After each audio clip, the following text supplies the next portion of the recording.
People are not interested in holidays, but they are interested in unga, jobs. Biguna has been trolling Wajackoya lately. He told him direct in a social platform that people are not interested in the holidays, the bangis, the marijuanas, the snake meat, but they are interested in unga, the jobs and everything. Wajackoya seems to have contradicted himself when he talked about 24/7 hour economy, and in his policy he talks about working for 4 days, resting for 3 days. That is definitely not going to be a 24-hour working economy. But dear viewers, that is not our point of concern for this analysis.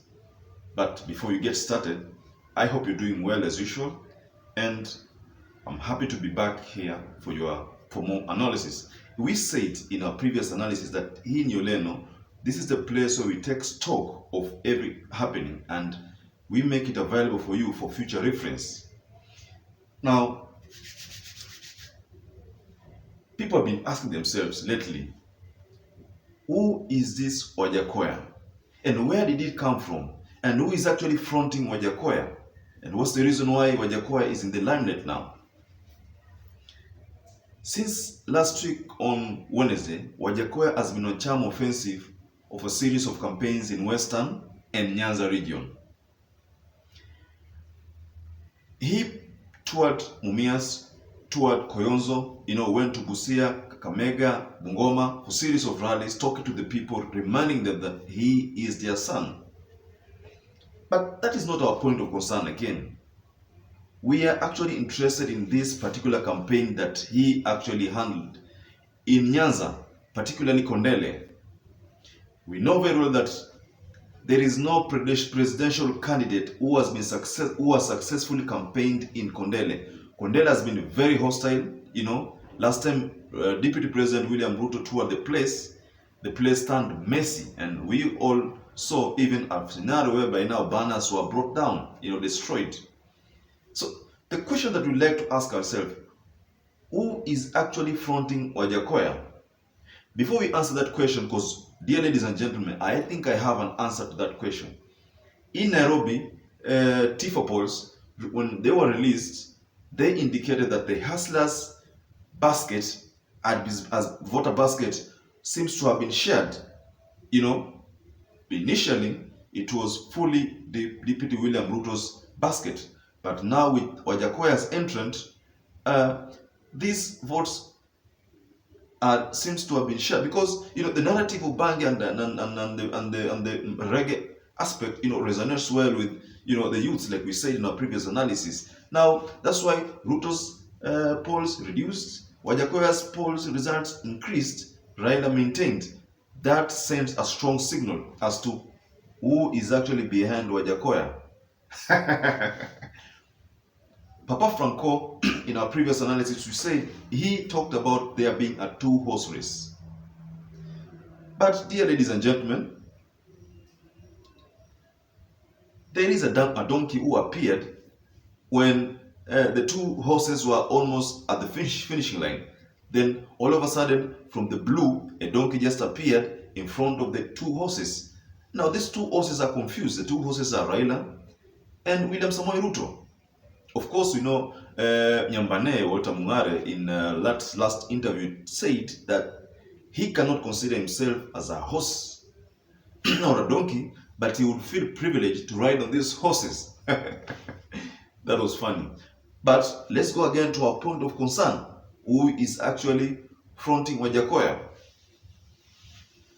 Dear ladies and gentlemen, yesterday, Wajackoya toured Kondele, and he held a series of rallies in Nyanza region, and particularly talked about his agenda.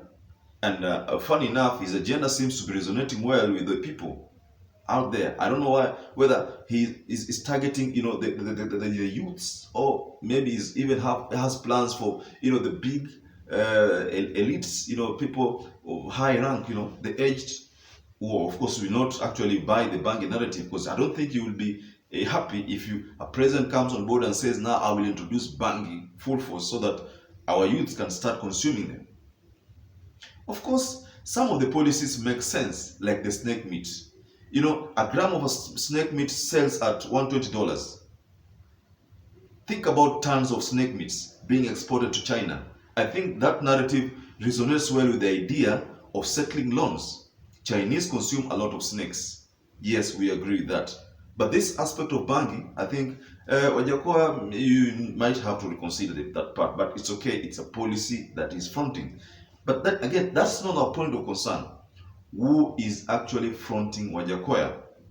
Now, dear ladies and gentlemen, in the latest remark during the Wajackoya's campaign, he said, hata kwamba amekubali agwamba wachanani jogeze chake gise chamo mwandu ne gise mae gise tere jela koro se keta kacha to dira mena mosmos kase chopo kanye to gwambore kama ameiba pesa kimororo wenye ameiba pesa wananchi. Ukiwa China ukiiba pesa mwananchi ananyonga wewe, ukiwa Japan unajinyonga mwenyewe. You can vote for me because I'm the best candidate, best person suited to uplift the economy, the best person suited to create jobs, to diversify on these businesses that we have, and the best person suited for the job. But he told the people that should you people think twice about voting me, then the other person that is best suited for the job is Raila Amolo Odinga. I think that answers the question, and I think everybody now knows that the person behind Wajackoya could be the Azimio candidate. I'm not sure, but I'm 80% sure. Because why didn't Wajackoya say that if you don't vote for me, vote for William Samoei Ruto? And then he opted for Wajackoya. He opted for Raila Amolo Odinga. I think that answers the question that Kenyans have been asking themselves about who is actually behind Wajackoya. I'm trying to imagine, what if Wajackoya had said, if you don't want to vote for me, vote for Ruto? What do you think would have happened? Stones. Of course, that is the normal culture in Kondele. But again, ask yourself, why is it that for Wajackoya it was a bit rosy? The campaign was not hostile as has been experienced with other presidential candidates before. You remember when Kibaki toured the place, when Uhuru could not even tour the place, but Wajackoya has done it. And I think this man has an agenda that should not be just wished away like that.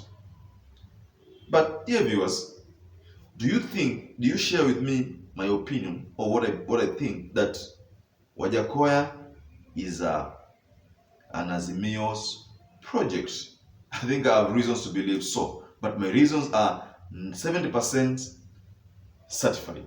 I am not sure 100% per se, but these remarks were indirect campaigning for Raila Amolo Odinga. Could be that Wajackoya was smartly handling the crowd, trying to create an environment that could be conducive for him to actually air out his agenda, or it could be that Wajackoya was actually airing out the plans that have been there behind the scenes, the things that we don't know about.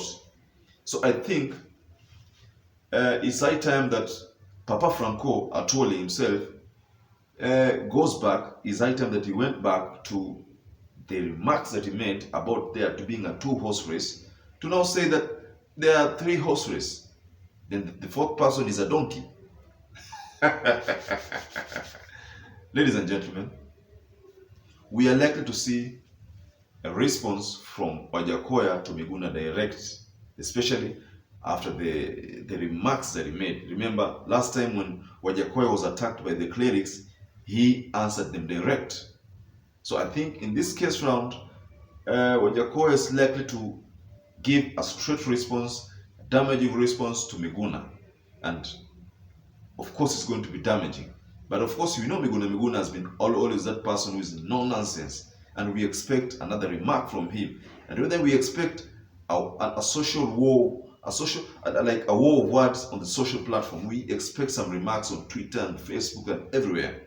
But we still promise to keep track of this events. Like we said previously, that is what we do here in Uleno. We give you information whenever they occur, as they occur. Now, ladies and gentlemen, as usual, if you're first-time visitor, we always urge you to subscribe, like, and comment, tell us how you feel about our platform. And our visitors, our regular subscribers, we are still happy that you are within.